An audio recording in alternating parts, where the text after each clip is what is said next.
Money maker to business maker episode 2. 500 ரூபாயில business ஆரம்பிக்க முடியுமா? முடியும். நிறைய ஆப்ஷன்ஸ் இருக்கு.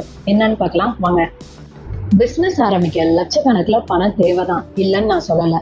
ஆனா நீங்க புதுசா ஒரு பிஸ்னஸ் ஆரம்பிக்கும் போது மினிமலான அமௌண்ட்ல இருந்து நீங்க ஸ்டார்ட் பண்ணுங்க. எக்ஸாம்பிளுக்கு நான் ஸ்டார்டிங்ல என்ன பண்ணேன்னா 1 kg இட்லி பொடி, ஆந்திரா பருப்பு பொடி, இது ரெண்டும் 1 kg தான் நான் பண்ணி முடிச்சதுக்கு அப்புறம் என்னோட நெய்பர்ஸ், ஃப்ரெண்ட்ஸ், ரிலேட்டிவ்ஸ் எல்லாத்துக்கும் நான் ஷேர் பண்ணேன். அவங்க கிட்ட இருந்து ஃபீட்பேக் வாங்கி வச்சுக்கிட்டேன். ஸோ சின்னதா ஆரம்பிங்க, தப்பே கிடையாது. இந்த மாதிரி உங்களோட பிஸ்னஸ்க்கு ஒரு ஸ்டார்டிங்ல என்ன பண்ணணுமோ பண்ணுங்க. இப்போ நீங்க டியூஷன் எடுக்கிறீங்கன்னா மற்றவங்க வாங்குற அமௌண்ட்டோட நீங்க கொஞ்சம் கம்மியா வாங்குங்க. பிளவுஸ் ஸ்டிச் பண்றீங்கன்னா ரேட்டு கொஞ்சம் கம்மியா கொடுத்து நல்லா ஸ்டிச் பண்ணி கொடுங்க. இந்த மாதிரி உங்க பிஸ்னஸ்க்கு நிறைய ஆப்ஷன்ஸ் உங்ககிட்டயே இருக்கும். திங்க் பண்ணுங்க. கஸ்டமர் கிட்ட மறக்காம ஃபீட்பேக் வாங்குங்க. அதை வச்சு உங்க ப்ராடக்ட்ல என்னென்ன மிஸ்டேக்ஸ் இருக்கோ அதை இம்ப்ரூவ் பண்ணிக்கோங்க. பர்ஃபெக்டா ஆகணும்னு வெயிட் பண்ணாதீங்க. இப்பவே ஸ்டார்ட் பண்ணுங்க. நிறைய லேர்ன் பண்ணுங்க. ஸ்லோவா க்ரோ ஆனாலும் தப்பே கிடையாது.